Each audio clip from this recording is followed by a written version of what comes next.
what matters most? Who am I serving? Am I making a difference? And what's the cost? One of the things that surprised me the most is that I didn't miss it. I was so in, I was like 200% in, and my heart was really there.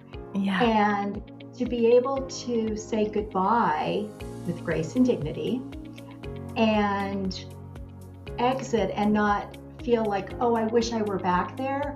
Well, it reinforced that I was on the right path.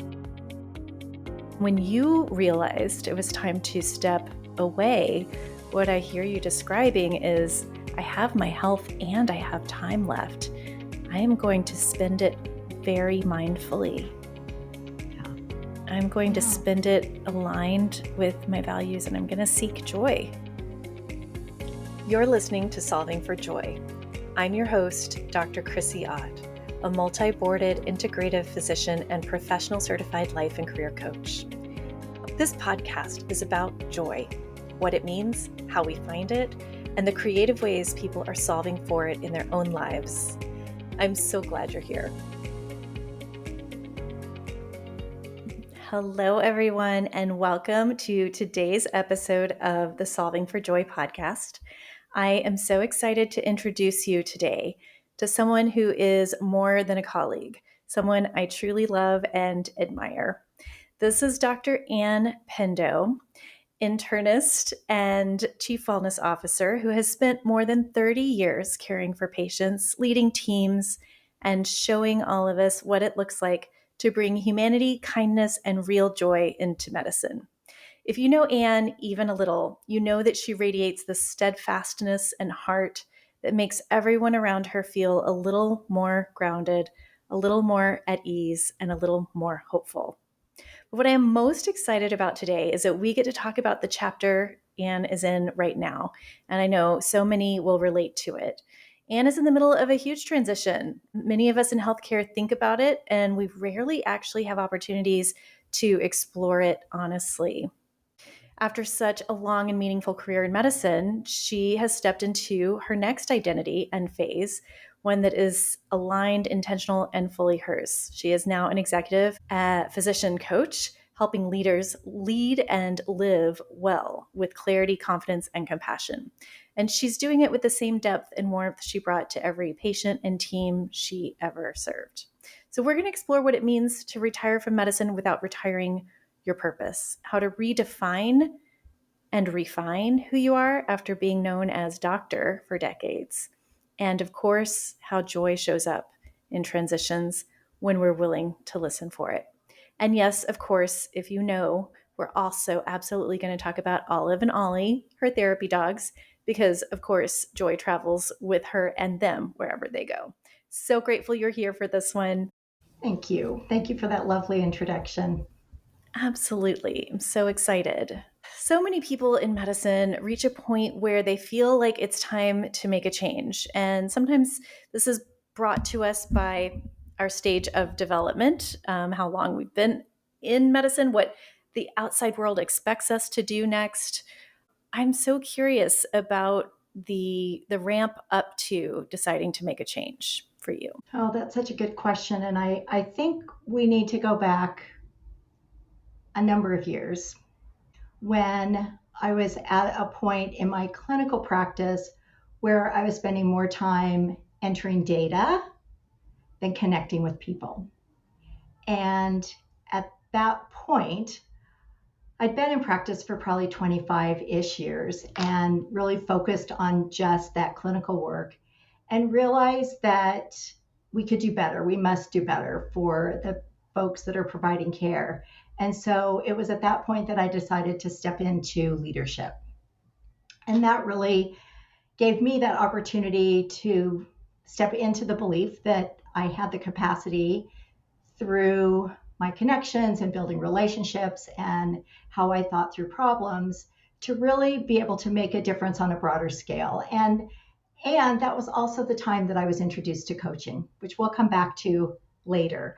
But I had a coach during that time that really helped me understand me, think about how I wanted to show up as a leader, and really helped me realize that I don't have to have all the answers. I can show up with curiosity and questions and learning and that growth mindset. And those were the things that I think really allowed me to be successful. And really, at the top of my professional career, I had a profound personal tragedy. And my middle son, Robbie, died by suicide.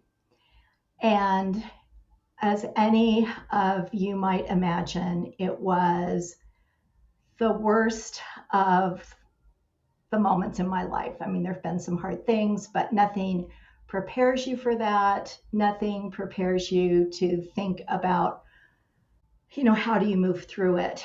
And I have a husband, I have two stepchildren, I had two living children, and navigating all of that was tremendously challenging. And when I got back to work, my clinical work, it was so hard because patients were so worried about me. They were worried, am I okay? How am I doing? They wanted to talk about me, and that really they were there for me to care for them. And it became clear that I was in no headspace to be able to do that, because we would start even with the simple, how are you doing? And it would automatically get turned around to me. And it was, each visit was a emotional sobbing moment.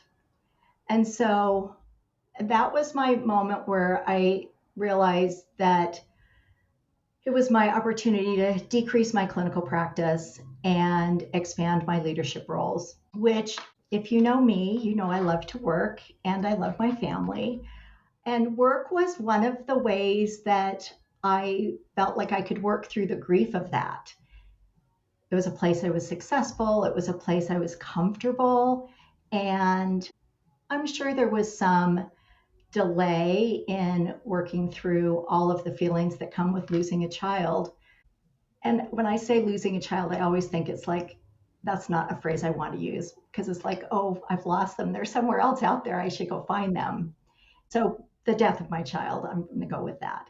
In any event, what I realized is I couldn't work my way out of this. I could do my work, but joining a grief writing group or therapy or other types of things that I could do to work through weren't useful. And I realized that I'm just going to have to feel those really hard, painful, physically and emotionally painful feelings. And really believed that that experience that I shared openly at work and in my community would allow, if I could talk about the things that were really hard, that it would allow others to do the same, that they could speak about the things. They didn't have to pretend that everything was perfect and they didn't have it all figured out. And if I looked like I had it figured out, but didn't really have it figured out, that would be okay for them. And that's what I did. And that was really when my well-being work was ramping up, and really, again, felt like I could make an impact there. Really thinking about how do we show up both personally and professionally and put some intention around who we want to be.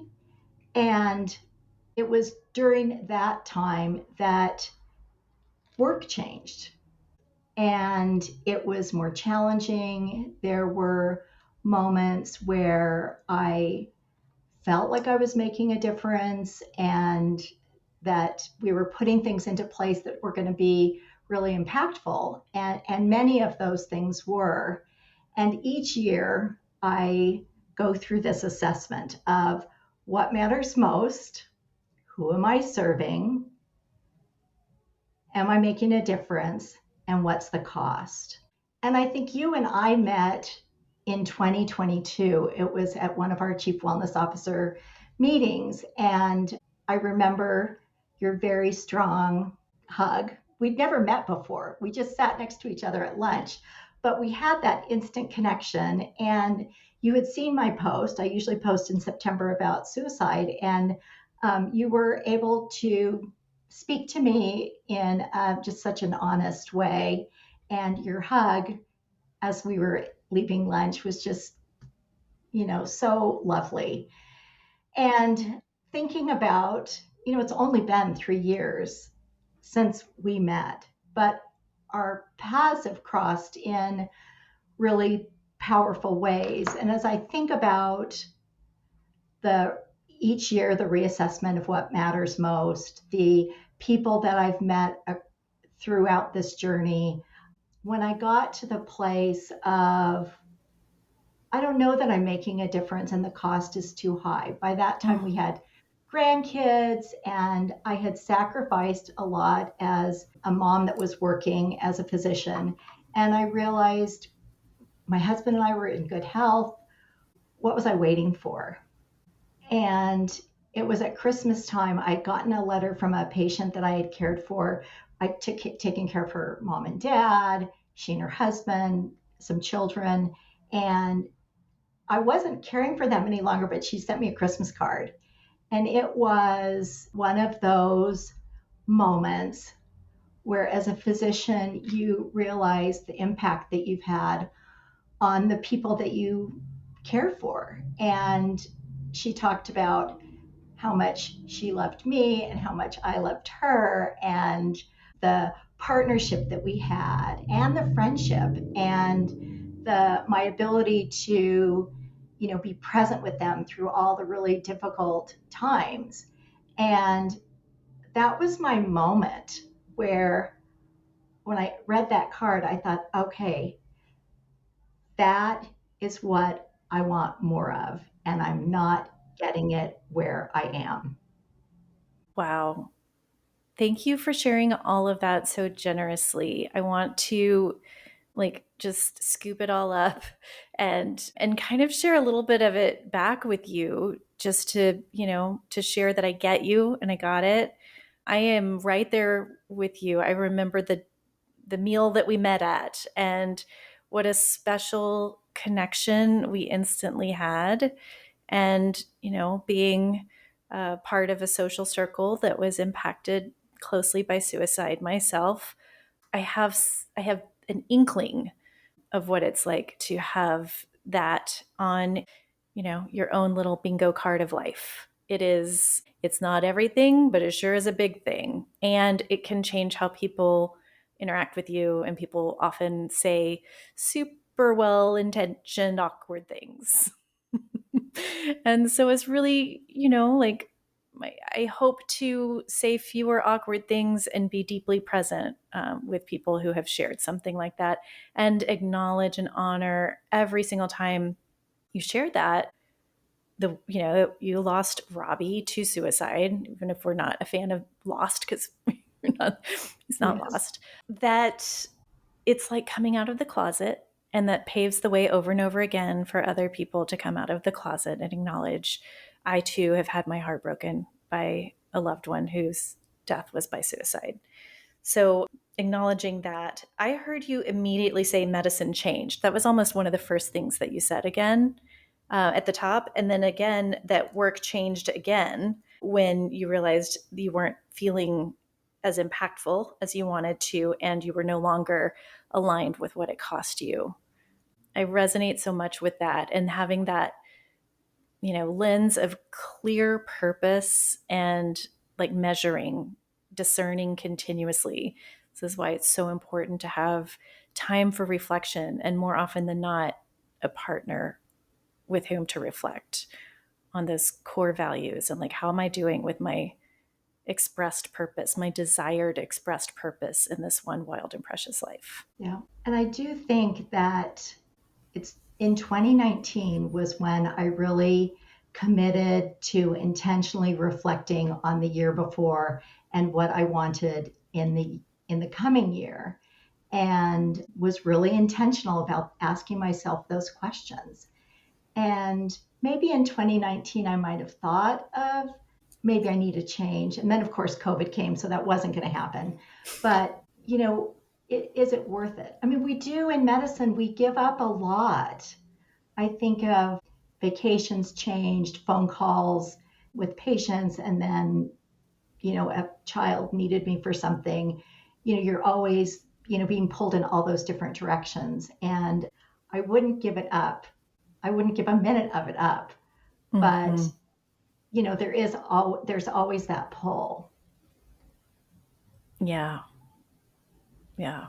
I felt chills when you shared that four question summary. I have sort of my own similar, mind map when saying yes or no to a decision. But I'm just going to go back and say them again for our listeners. What matters most? Who am I serving? Am I making a difference? And am I okay with the cost? Yeah, Correct me if I got that wrong. you got that right. I mean, those are such wonderfully powerful questions. Well, and they're simple, so I can remember them. That's important too. I don't need a book or I don't need to go find a paper that I've written it down on. Yeah. Yeah. This sort of nosy former well being director part of me wants to ask about, the am I making a difference piece? Because so many of us who work or have worked in large organizations under the banner of wellness, well being, clinician experience, etc. We are grappling consciously or unconsciously or semi consciously with that question all the time. Like, are we just doing what we do so that the organization has plausible deniability about continuing to serve its financial goals? Is it like that for you? It might have been had I not worked with this amazing operational partner who had just finished her MHA fellowship, Mary Claire Jenkins. And the two of us, Mary Claire was younger than my youngest child. And working with her was so energizing because we were able to figure out how are we going to measure if we're doing well? How are we going to measure if we're making a difference? And we came up with a variety of things that we were able to look at. And at the end of each year, we're able to put some of that into a graphic form that we were able to say, okay, this is what we've done. This was our strategy in partnership with our human resources team. And this is how we're going to know if we're getting there. So I think without that, I'm not sure I would have known. There are moments when, people will call. Maybe the other thing I will say is that leaders called me often to talk through concerns that they had with someone on their team. And it might have been we're going to have a crucial conversation, and I'm worried about what's behind it. And that to me was a really big win because we were often thinking, my example I use is someone not doing their charting, and you can just go in with here's the three things that are going to happen.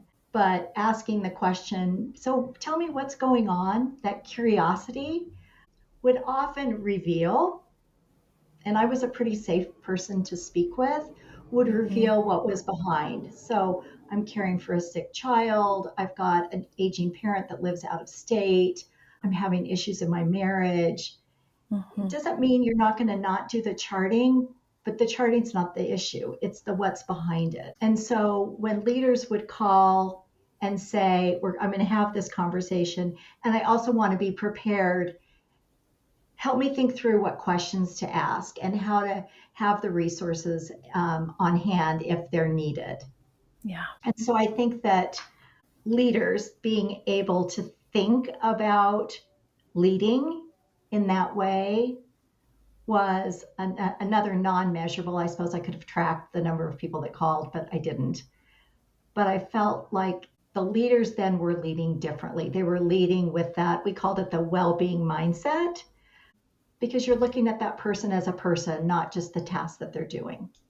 It's kind of like culture change, which is like the brass ring of well being work inside institutions, right? Like, Yes. that's the ultimate goal. Yes. And being able to recognize, I'm an internist. So, we deal with chronic problems, things take a long time, it's not quick. So I was prepared for being patient. But yeah, I think you're right. I think that that's a nice way of framing it is culture change. And leaders weren't afraid to raise their hand and say, I need help figuring this out. And that I think was another piece, right? That I need help, help me, I want to talk to someone, and how might help me think through how to be the best leader I can be and support my team in these conversations, in these difficult moments. Yeah. I have a reflection for you spontaneously. I think one of the reasons uh, I would guess that your leaders found you easy and appealing to reach out to and talk to is because you are not excessively in your head centers. You are actually very heart Mhm. centered. You are an embodied presence, and which I think is part of why people do feel, you know, that there is safety available Yeah. in connecting with you. Does that resonate? Is that something that you recognize? Yeah, I think it does. Someone asked me, what did I want my clients to feel as a coach? Mm-hmm. And I Mm-hmm. said, well, I want to feel like a warm blanket, which, reminds me of having a colonoscopy. And they always ask you, do you want a warm blanket? I was Like, like, heck yeah, I do. yes, I want two. Yes. But I think that that image, not the colonoscopy image, but the image of the warm blanket, like you're kind of entering this room, and nothing's expected of you, but we'll have this warm blanket. Hmm. It's And I'm lovely. thinking that my patients felt somewhat the same way. So you mentioned at the beginning, how do you link that clinical work, that clinical identity, and how do you translate it into the what next? I mean, I didn't really realize that that's what I was doing, or that, I mean, obviously now in retrospect it makes sense, but the how I showed up clinically, how I show up as a coach, how I show up as a friend, it's all the same. Yeah. I'm not different in each of those places, I hope. Yeah. Or I Yeah. try not to be. There's an integrated self there, which Yeah. is that always gives me a great deal of comfort when I'm interacting with another human being who feels like there's an integrated self that you're going to experience Yeah. the same them, whether you are in the hospital or in the parking lot or Yeah. picking strawberries in the summer. It's Yep. just going to be All those things. it's going to be that. What has surprised you so far about stepping away from clinical medicine and formal leadership roles and into this chapter? What has been surprising, and maybe like what is bringing you joy about it? That's a great question. And I would say that one of the things that surprised me the most is that I didn't miss it. I mean, I was so in, I was like 200% in, and my heart was really there. Yeah. And to be able to say goodbye with grace and dignity and exit and not feel like, oh, I wish I were back there. Well, it reinforced that I was on the right path. But I think that did surprise me. I mean, I've been doing this for over 30 years. And so how do you end that? Mm-hmm. The other thing that surprised me is now when I'm out and about, some people still refer to me as Dr. Pendo, but mostly it's Miss Pendo or Ms. Pendo. And I'm like, oh, that's my mother, or Mrs. Pendo, that's my mom. And I'm like, but wait, I was a doctor for all these years. And so there's a little bit of wistfulness in that. And then I would say the final thing that really surprised me was the amount of time that I needed to rest, recover, regroup. I mean, I first thought it was like 90 days, no big deal, this will be great. And started right away. I had my list, I cleaned out closets, I was an organizing fiend. But then some days I would do my morning walk and then I would just sit in the backyard and look at the birds. And, 90 days came and I'm like, oh, I'm not ready. And 6 months came and I'm like, I'm not ready. And then a year came and I'm like, okay, I'm getting there. And I had committed to myself that I would pay attention to how I was feeling and that was giving me a message of some sort. My job was to figure out what the message was. Mm-hmm. But my typical way would be to work, okay, it's been 90 days. You've had enough rest time. Okay, now you need to do these 5 things. You need to start posting on LinkedIn and posting on Instagram and start building clients and, do all those things. And I wasn't ready. It felt like it would have been a lot of work. And I honored that. I paid attention to that. Like, okay, this is not the right time. And that surprised me. And I was proud of myself for paying attention to that because it's so Mm-hmm. not my usual way. Mm-hmm. It's so countercultural to how we are indoctrinated and groomed in healthcare to ignore our actual feelings. So I'm such a big Yes. fan of noticing feelings on purpose and acknowledging they have data for us. Like if you're Yeah. feeling anger and resentment, it's often a sign that your boundaries have been trespassed, sometimes by yourself. You're I used to say I rested since 1975. And when you put it that way, you're like, that's a really long time ago. Yeah, you yes. deserve a little bit of sitting in the backyard and looking at the birds, What right? were you doing in 1975? What was that the beginning of? I was graduating from high school and Mm-hmm. I was a overachiever, straight A student, honors, awards, busy, busy, busy, getting ready Mm-hmm. to go to college to do all that stuff again. And then And medical so on school, and so residency, a forth job. on Yes, the, just, yes, yeah, exactly. on that trajectory. How's your rest going now? It's good. I'm sleeping well, which is wonderful. And I used a variety of the questions that I shared with you to figure out what mattered most for me now. And my husband and I decided that we weren't going to do a big trip. That just didn't feel right. But what did feel right was saying yes to everything that had to do with family and friends. So, if someone, we had very close friends whose daughter and son in law were having a 10-year anniversary party in California. Did we want to come? Yes, absolutely. We will fly in on Friday and out on Sunday, but we will be there to Yes. celebrate and have those moments. So that was really an intentional of what do I want this next section to look like as I was figuring things out. And like, what were the non negotiables? And, you kind of go through those values exercises and what are kind of the umbrella things. And I realized that, my health was first and foremost.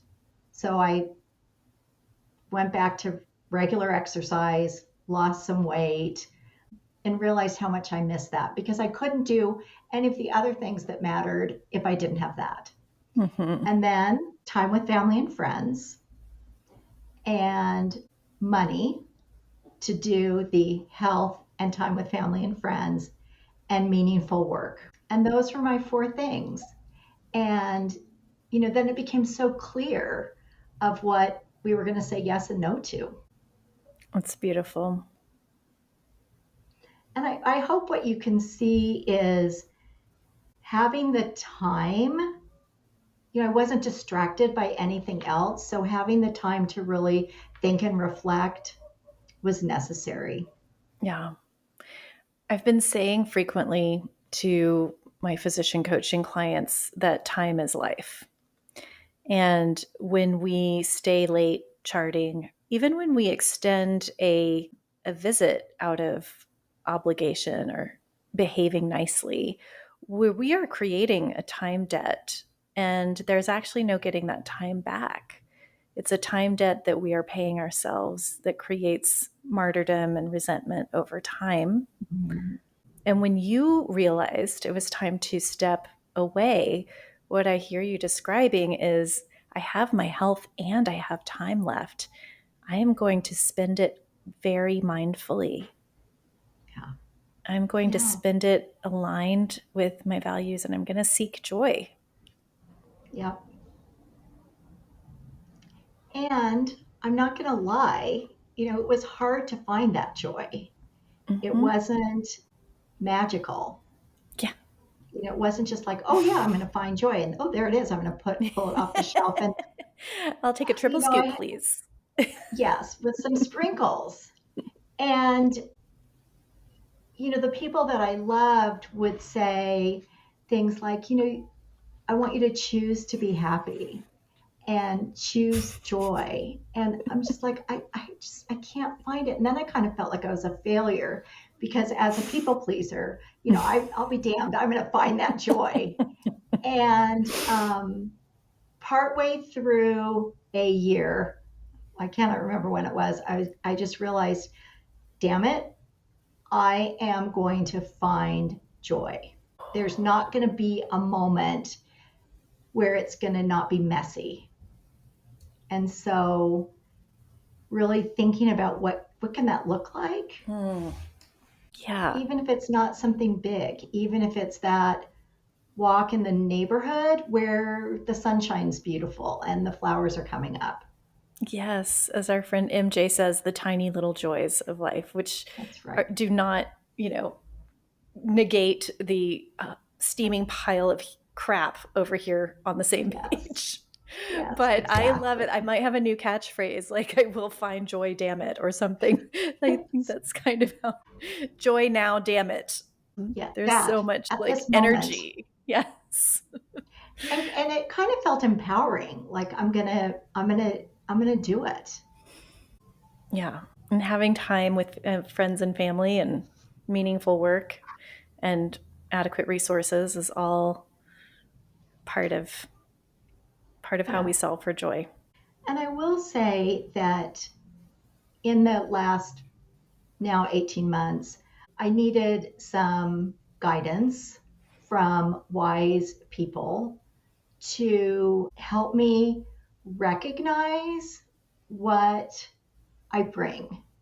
You Yeah. kind of get beaten down and you're tired. And like, I couldn't have explained to you the good things that I did. I just couldn't even do that. And so, really being able to like to tell my whole life story and then have it out there for me to look at kind of as a observer Mm-hmm. and then be able to say, oh, I see the threads here. I see how as an oldest child connects to work and taking care of others, and then how that just links to going into medicine and now coaching. It's all in there, but 18 months ago I couldn't have told you that. Did you have a structured time with someone, a coach or a therapist, I where you were did. asked to tell your whole life story? It was a combination of a therapist and, funnily enough, it was a marketing coach Oh. who was willing, she's excellent, by the way, who was willing to really just sit with me and let me tell my story, like the Mm. whole damn thing. Yeah. And, um, and then somewhat reflect back to me how what she saw in me. Hmm. I'm like, oh, that's so nice. You're right. That is in there. Oh, that's beautiful. Yeah. It's so funny. We may find so many of our helpers and healers through unexpected doors. I was talking to a physician coach just today who she loves creativity. She loves working with creativity, but she mentors integrative functional medicine professionals in a business mentorship.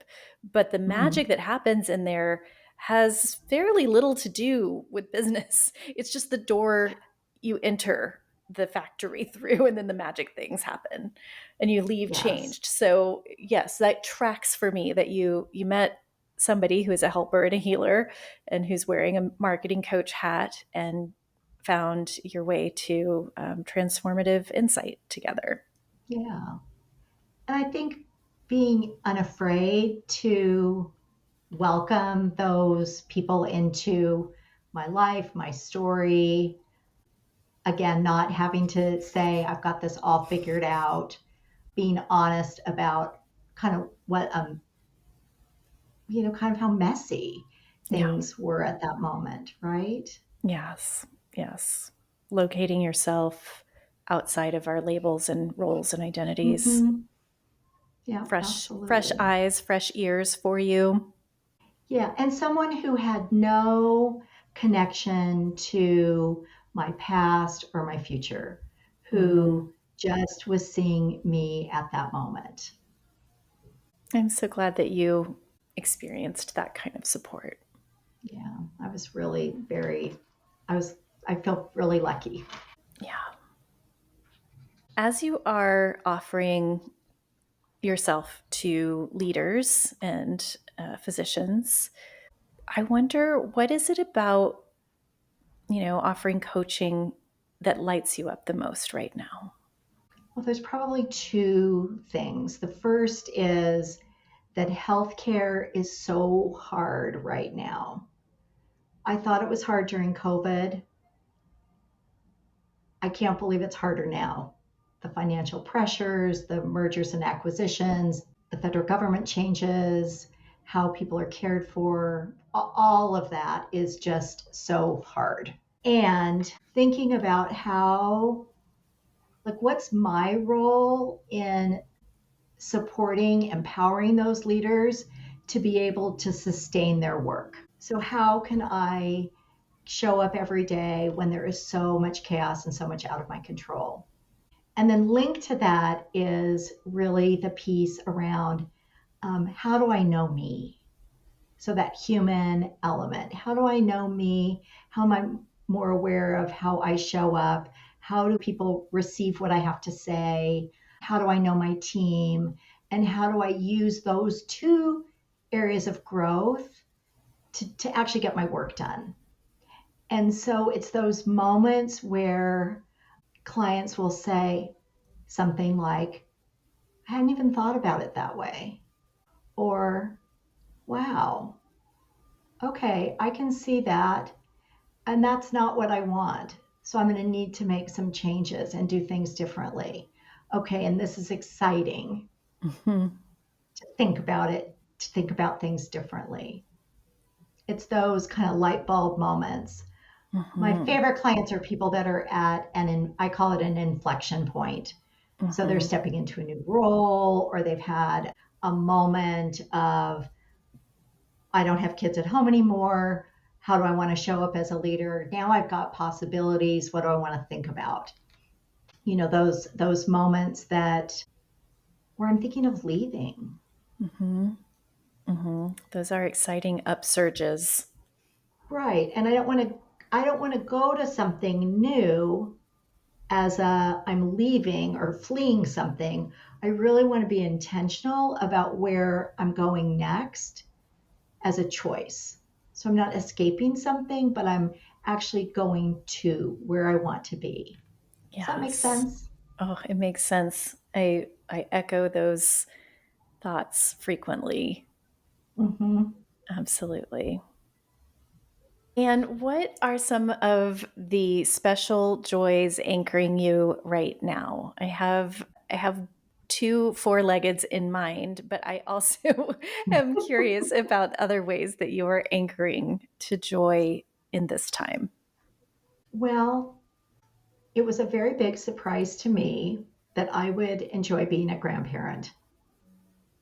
And I did say to my children, I'm not going to be that grandmother. I'm just not going to be that grandmother that is in your business, which I'm not in their business. That's not what I mean. But, you can't drop, I'm not going to be babysitting for weeks at a time.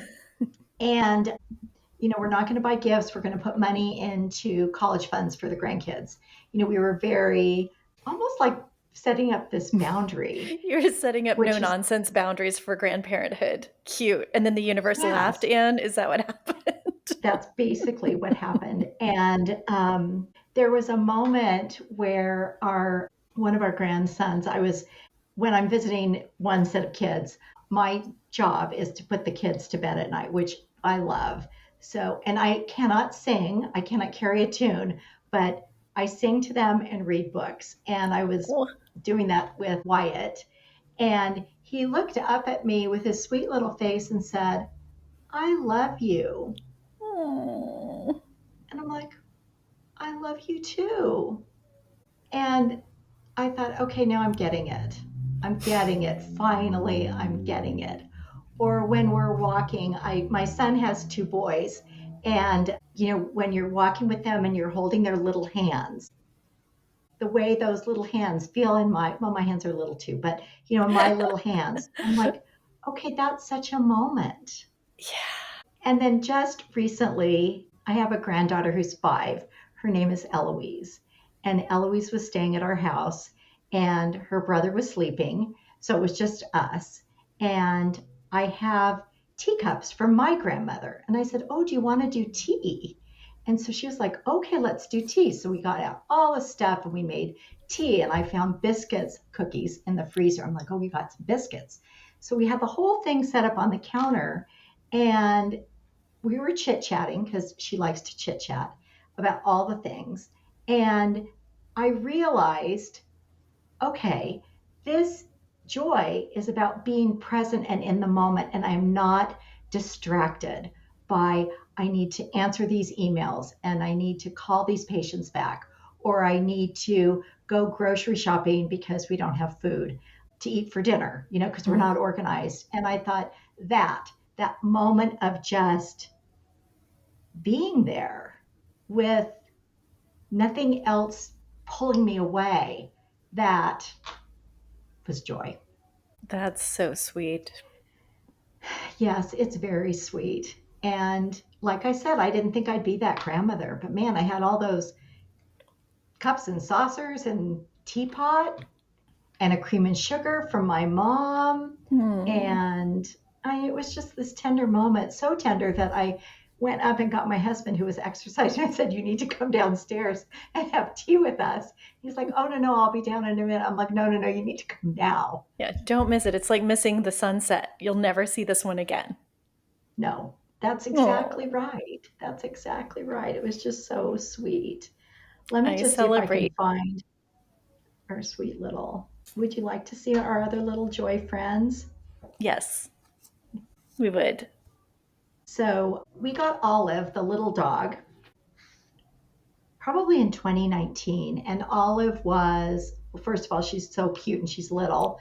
She was one of my grief soothers because Mm. she's just so perfect. She's just like the right little size. And then Hmm. someone asked us to adopt Ollie. So, and Ollie's the Ronald McDonald House dog. So we go to, oh, here's sweet Olive.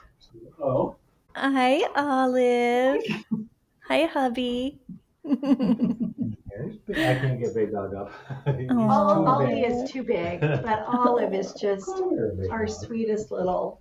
I can't see her. so There you sweet. are. Hi, There you Ollie. are, Hi, Olive. Olive. Oh, so precious. There's a little.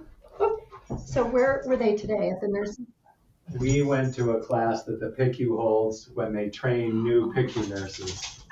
So there's about 30 people You can kind of see Ollie back there. learning all the new PICU stuff. Yeah, here's Amazing. Ollie. Here's Big Dog. Come here, Ollie. So they keep you busy. Come here, They bigness. have Well, their they own keep Duncan schedule. busy. Yeah. They have their own schedule. So they get to visit the Children's Hospital, our University Hospital, one of our Intermountain hospitals, and the Ronald McDonald House. And there are patients that want to see them, but really it's the staff. Yes. And every so often we'll get a phone call from, typically it's from the Children's Hospital. If there's been a child that's died in the ER, can you come up and be with our staff while we do the debrief? Yeah. And we live close. So Duncan Yeah. goes right up with one, Hmm. usually little Olive because she's tinier. Ollie, though, who's big, has such a calming presence. He'll put his big head right on your lap, and you just kind of feel any stress Hmm. just melting away. So they have been they've been a joy, You have a whole and it's family of joyful. healers. The whole family of healers. Our former CEO did say he saw Duncan with Olive at the hospital and said, you really are the empath family. And I said, I'm thinking that's a compliment, but I'm going to take it. Thank you for noticing. Yes, thank you for noticing. Yes. And I kind of loved it because it was like, yeah, we talk about it and our actions match. Mm, I love that. I have an invitation for you. If you had one message to just radiate out into the world of people that might be listening right now, especially as it pertains to joy and your adventures finding it in this chapter. Yeah. What wants to come? What's to be said? I'm going to speak through the lens of feeling like you have the ability to control everything. And Mm-hmm. there are moments when things are not controllable. And having some self compassion, giving yourself some grace during those times, seeking out those helpers that are around you and listening to you and what you need, and recognizing that life is messy and moving through grief comes in so many different ways, and that there's hope. I Mm-hmm. told you at the beginning, I'm a hope giver. Mm-hmm.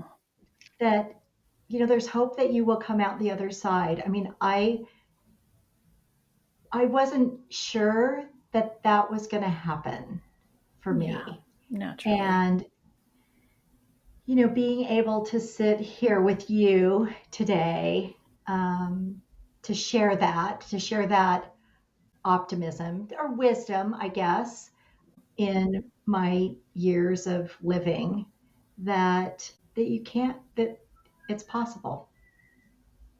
Yeah, it is possible. Mhm. Thank you, Anne, for sharing so much with us today about your Oh, you're journey so solving for welcome. joy. I'm just honored and also delighted to be friends and colleagues and on this path with you. Same, right back at you. Thank you again to Dr. Anne Pendo for this generous, deeply human conversation. And you show us what it looks like to retire from clinical medicine without retiring your purpose. To honor when grief arises while still choosing to look for joy, sometimes in the tiny moments and sometimes with that very firm, I will find joy, damn it. That warm blanket presence and honesty about what hurts and what matters and what costs too much, with a hopeful eye toward what's still possible. It's giving us all permission to ask those 4 powerful questions you shared. What matters most? Who am I serving? What is my impact? Am I making a difference? And am I okay with the cost? For those of you listening who are sitting at your own inflection point, asking those same questions about your work, your leadership, and your life, I want to invite you into a space where you don't have to sort it out alone. The Physician Coaching Collective is the new professional home we're building for physician coaches who are ready to grow in community. It's for you if you're navigating transition, stepping into or out of leadership, or simply wanting to deepen your craft while staying grounded in your values. Inside PCC, we gather 3 times a month for coaching mastery and mentorship, business strategy that actually feels aligned, and community that tells the truth with a lot of heart and a lot of laughter. You'll find colleagues who understand the realities of healthcare right now and are committed to doing this work in a way that is sustainable and rooted in joy. Our next call is on Black Friday, November 28th, 11 a.m. Eastern, 8 a.m. Pacific. If you can't join us live, every session has a full playback and private podcast you can catch up on video or audio when it works for you. If you're looking for a place to be seen, supported, and stretched in all the right ways as a physician coach, you are so welcome here. And if Anne's story or any other part of this conversation spoke to you, It would mean so much if you considered leaving a quick rating or review. It's a simple way to help more people find these conversations. As always, a gentle reminder, I'm a doctor, but not your doctor. Nothing in this episode should be taken as medical advice. Always consult your own trusted clinician for care specific to you. Thank you as always to Kelsey, who brings these conversations to life with so much creativity and care, and to Sue, my partner in all the things that matter most. And to you, dear listeners, may you give yourself the same compassion you offer everyone else. May you find small, steady moments of joy, even in the messy middle. And I'll see you next time on Solving for Joy.